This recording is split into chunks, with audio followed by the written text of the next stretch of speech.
ونحكوا على العرب، نبى نردوا على الجزيرة العربية وعلى العرب دبنا بعيد، خلونا من القبائل اللي الله لا وراه، هذا كلام عليه ثمير وكلام في حكمه وفي هذا الرسول عليه الصلاة والسلام قال اللهم صل وسلم على سيدنا محمد، قال إن الله اصطفى من الناس العرب، اصطفى يعني اختار، اصطفى من الناس العرب، واصطفى من العرب قريش، واصطفى من قريش بني هاشم، واصطفاني من بنو هاشم فأنا خيار من خيار. الله يعني ايش؟ أخيار، سواء بنو هاشم سواء قريش سواء العرب عند ربي. عند ربي اصطفى من الناس العرب. ليش ربي اصطفى العرب من دون الشعوب الأخرى؟ لأن العرب في الجاهلية عندهم أخلاق عظيمة، أخلاق يعني جاهل وني لكن عندهم أخلاق، عندهم يعني حاجات ماشيين بين، عيب حرمة والعرض عرض والضيف يعني حاجات. والدليل ان الرسول قال انما بعثت لأتمم مكارم الاخلاق. افضل مكارم يعني عندهم ايش؟ عندهم اخلاق كريمة. يا رب العرب ميز خيل، حتى الخيل العربي احسن، الخيل العربي الاصيل خيل احسن خيل، صح؟ خيل العرب. ليش ميز الخيل العربي من دون الخيول الاخرى؟ ايش قصتها الخيل العربية؟ نادر وجميلة وعند وقوة خيل أسرع. تقول الأسطورة العربية عندهم إن سعادة النبي نبي الله ذوه، نبي من بنو إسرائيل، من ثناء يعقوب وإسماعيل أخوة. إسحاق وإسماعيل، أيوة، ضنا إبراهيم أبو الأنبياء. إسماعيل ما جاب إلا سيدنا محمد عليه الصلاة والسلام، وبينما إسحاق جو من ذريته أنبياء ملحد بنو إسرائيل. نبي الله داود كانت هوايته يكسب في الخيل، راجل متاع خيل يكسب في الندر، حاجة النادر يمشي يجيب، حتى لو كان يسمع بها في مكان آخر يمشي يجيب ويخليها عنده ويجنس فيه من بعضهم ويطلع في سلالات ندريات. وصلنا لعند مدى 8000 حصان عنده، ورقم ما وصلاش قبل حد، رقم كبير تم يلقح فيهم في بعضهم ويجنس ويطلع في سلالات نادرة وميت. كمل عمر الله يرحمه ويسامحه ميت. ورثه من؟ ورثه سليمان ولده نبي الله سليمان هنا ياي نبي. نحن ما نحكوش في قصص الأنبياء، نحن نحكو في قصص ايش؟ على الخيل العربي، أصل الخيل العربي. نبي الله سليمان طبعا نبي نادر، صفاته سبحان الله ربي عطاه الدعاء أصلا، وربي قال له يا ربي هب لي ملكا لا ينبغي لأحد من بعدي، فربي عطاه حاجات ملحت، لغة الطير والريح والجن كل غواص وبناء، ومزايا ربي سبحان الله يا ربي، حتى النمل يعرف في لغته ويسارع مع سليمان سبحان الله. المهم يا سيدي عنده حصان، تقول إن كما تقول أصل الخيل العربي اسطورة تقول ايش؟ ان عنده سيدنا سليمان حصان يطير في جناحين، حصان السماء. هذا اللي يقولوا نزل به جبريل على سيدنا محمد عليه الصلاة والسلام ومشبلات انه قال ما ورثتش ميل او حاجة احب على قلبي من هذه الخيل، من مال ابي كما يقولوا الله ورثت كلها الا غالي علي الخيل. هم بها الا هم اهتم بها. قالوا سبحان الله عند الحصان هذا متاعه اللي مسخر لها ربي اللي فيه جناحات، قالوا ويش لقح من خيلة جنس منها. جابت سلالة نادرة اللي هي سلالة الحصان السليمان اللي هم حصان السماء مع خيل الأرض اللي ملمن اللي ورثهم من بوه، لقح مننا. أيوة لقح منن، طلعت منن سلالة نادرة جدا، خيل جميلة طبعا هنا دا مش يعرف في بلقيس ملكة عربية، آمنوا به جوز بلقيس، سما في احتكاك مع العرب، بني جو العرب صدوا قبائل من اليمن يقولوا لهم الأسد، يرجعوا قبائل العماليق وافد مشوا يتعلموا من النبي سليمان في أصول الدين والعلوم منه.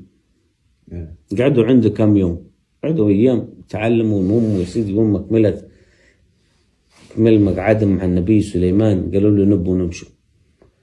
ترقى لهم تريدوا شي حاجة قالوا له نريدوا طريقنا طويلة ونمروا في مكانات صحراء وقحط، ما نلقوا لا في عرب لا في شيء، ما نلقوا حتى ما في ناكل كما تقولك، يعني يريدوا ايش حاجة ناكلوها تساعدنا في الطريق. قالوا ابتسموا ومشى، غاب عليهم شوي وروح جايب حصان من أجمل أنواع الخيل، من خيله، وهم طالبين وكيل وشرب للطريق. استغربوا.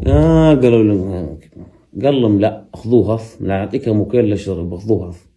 هذا وين ما جوعوا واحد يركب عليه معه رمح، يركب عليه وأصحابه يولعوا النار، ما توتش النار إلا والصيد جاي يسبق في الريح حتى الطير يجيبه، يلحق الطير يمسك غزية صيده كما تقول اللي يجوعوا صيده.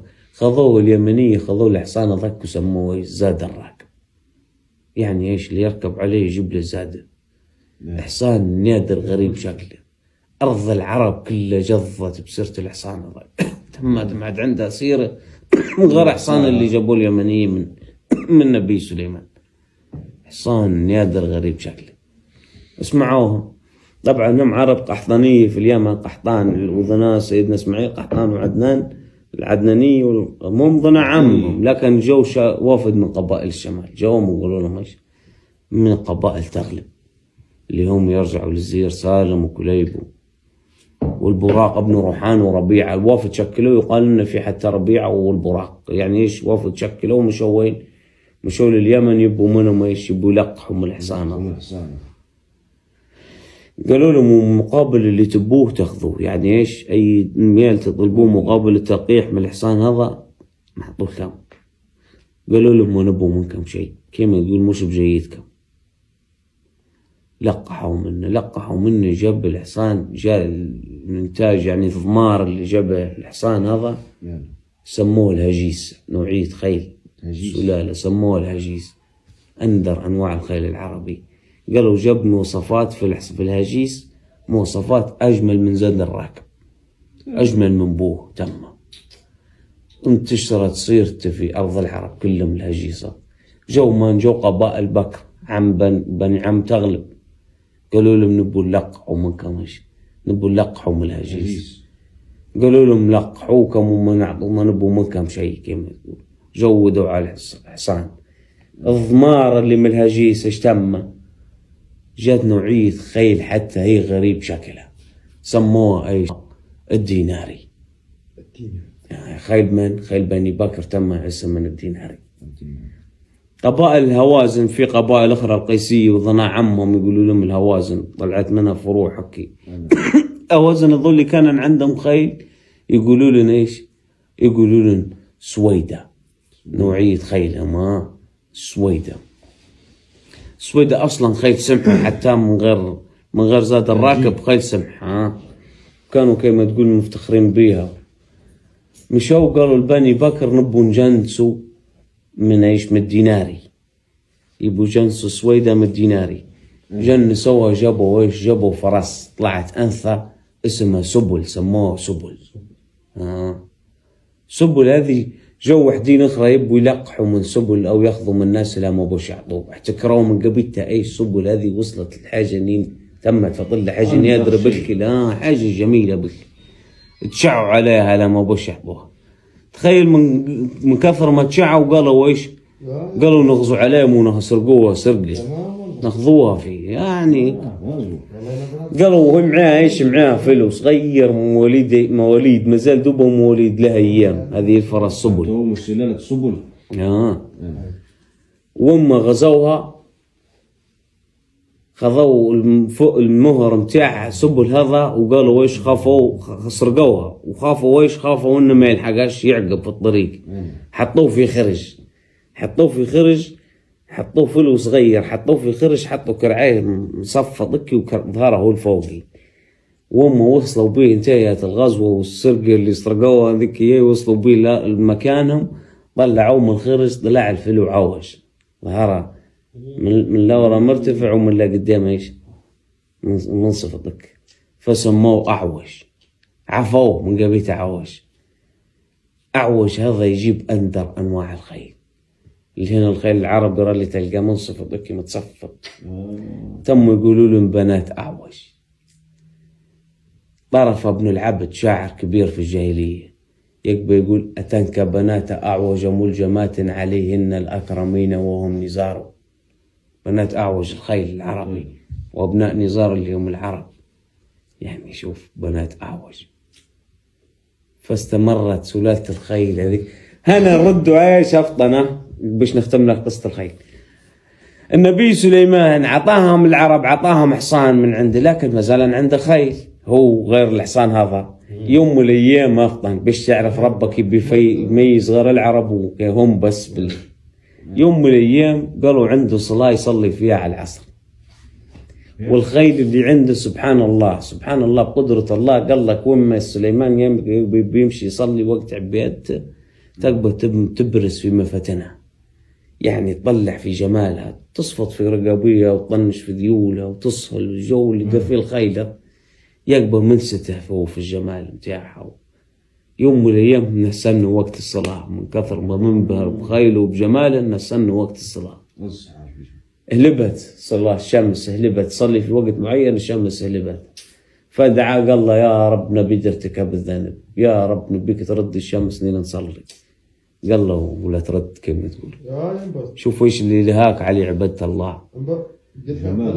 قالوا يطلع الخيل بتاعه ويقبل يذبح فيه سليمان اللي سبب له فيه اللي هن على عبادة الله، ذبحهم كلهم. قال لك ووكر طعاما للفقراء والمساكين. معش قعدت من سلالة الخيل ذيك الا زاد الراكب واللي نسلوا من العرب خيلهم، واللي ما زالت لعند صبح اليوم الخيل العربي اجود انواع الخيل، ما فيش الا في الجزيرة العربية. وران عندهم خصائص تعرف انك تقوى مطلع مزبوط عليه مزبوط من بالعين تحق تعرف والله هجيس والله ديناري والله بنات اعوز والله يعني سبحان الله ربك ايش ميز العرب بالخيل ذين، وميزهم حتى هم اصطفاهم على الناس كلهم اصطفاهم. هذه يا ابوي قصة الخيل. اقفل على ذي سمع هذه.